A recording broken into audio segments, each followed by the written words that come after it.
The next question's from TR Anniversary 119, and the question is, Lara has never had a partner before in-game. When you were coming up with the concept, did it cross your mind how fans might react to such a change in the series? And you guys were scared, right, with a sticky-out tongue emote. There definitely, was a question of what would the fans think of this. I was scared. Yeah, it's really different because for some people, Lara Croft is a very solitary experience, and it's about exploration, and it's about a journey, right? And what really was heartening to me is that the fan community is, from where I sit, and my observations of following the community in my 3 years at Crystal, is that it is a community that has a lot of communication and a lot of interaction among community members. So if there's so much discussion about different areas of the game, well, wouldn't it be interesting for these community members to play with each other?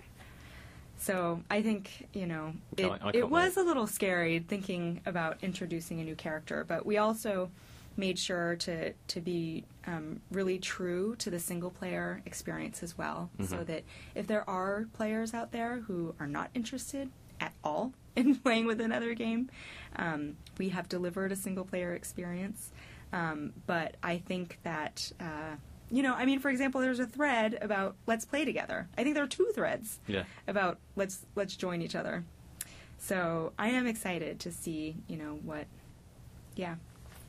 happens. And you touched on the single-player experience. It's almost like there's 2 games because the puzzles have been changed slightly, and Lara has the spear and stuff. So the puzzles are a bit different in one-player mode. So it's worth playing through in co-op and in single-player. Exactly. The players progress through the same levels, but the puzzles, like Keir mentioned, entirely different.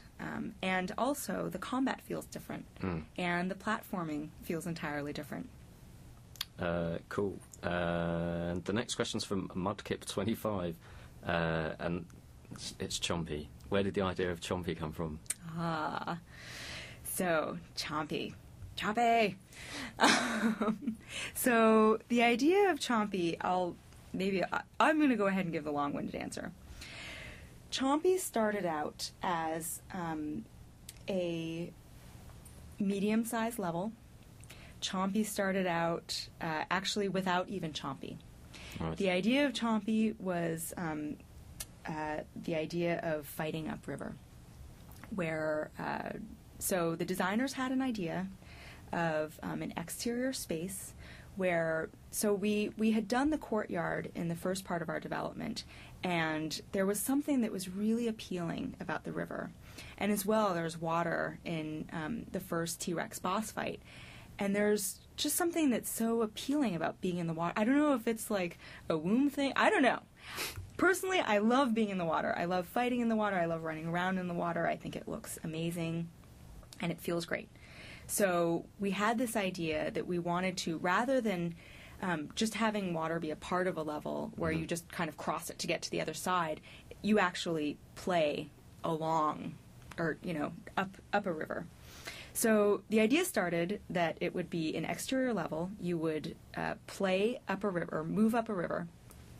And then the idea, like game dev, changed over time. People input. We looked at the levels that was before and after, and I think I cried because I was very attached to the idea of going up a river. But we decided that what we wanted to do was the previous level, which we actually call Lake Tomb. That's our dev team name for it. Probably shouldn't say this, but no, that's cool. Our dev team name for the level before Chompy is Lake Tomb. And we felt like that space was so interesting that we were interested in bringing the experience of pushing the players up screen to be at the end of that level. So I hope I'm not giving anything away. But anyway, it did become its own level after a while, but it feels like an extension of that level. And we decided to remove the river, even though I was a big proponent of it and cried. But we removed the river, we brought the level inside, and the big challenge was that we really wanted this level to be so exciting, and we wanted to really motivate the players upscreen, and we wanted it to be fast-paced because we felt like at that part in the game we really wanted to ramp action, and we really wanted the players to feel pressured. At that point, the co-op players should have established a good relationship. So that's really where we test, like there's giant monster and you have to trust each other and you have to catch each other and time your jumps right. So anyway, the design challenge was how do we motivate the players to move up screen, and how do we create this intense pressure. So one of our designers just threw it out there. What about a big zombie fish? It actually might have been our character. I'm not sure. You should ask Cam, actually. Yeah, it's a good question for Cam. Maybe, we probably all have slightly different memories of it. But someone said, how about a big giant zombie fish? Oh my god, that's a great idea, yes! Because we wanted some kind of enemy or some kind of force to basically fill the bottom of screen and push the players up. And he's so gross and scary that you want to run away when he's pursuing you. He's like the best enemy ever. So that was the thing. We wanted to push players up screen. Whatever it was that pushed players up screen had to fill from the two sides of the screen. And we ended up with Chompy, and he's so gross and slobbery, and he's like a piranha, and yeah. I've got some of Cam's, who's the senior artist on Guardian of Light. I've got some of his sketches initially that were of Chompy, and then I've got a render as well to give out to the community soon, so that's cool. But I love Chompy, he's a legend. He is a legend, and maybe we'll be able to do that exterior river level another time. Fingers crossed. And the next question is from AJ Rich 17901, and he has also recorded a question, which is cool. So over to you, AJ Rich. In terms of putting the game together, was it more fun working on the spin-off rather than a normal Tomb Raider game? The difference between the Tomb Raider Underworld team and what we call the digital team, the Lara Croft and the Guardian of Light team, is mainly game size, or team size rather. So on the Underworld team, it was much more hierarchical. There was no way that we could get everyone in a room and actually take turns talking and listening to each other, for example. So Underworld was really fun because the scale was so big and so challenging, and so,